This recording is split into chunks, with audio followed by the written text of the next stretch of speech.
अंग्रेजों ने एक कानून बनाया सन 1860 में इस देश में। उस कानून का नाम रखा इंडियन इनकम टैक्स एक्ट।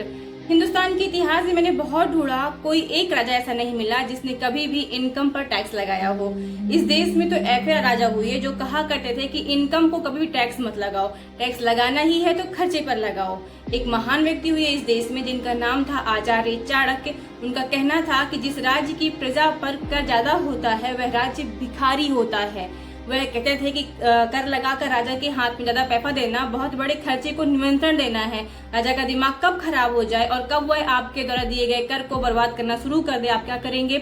इसीलिए वे कहते थे कि पैसे लोगों के हाथ में रहने चाहिए, समाज के पास रहने चाहिए, राजा के पास कम से कम पैसे आने चाहिए, इसीलिए कर कम से कम होना चाहिए।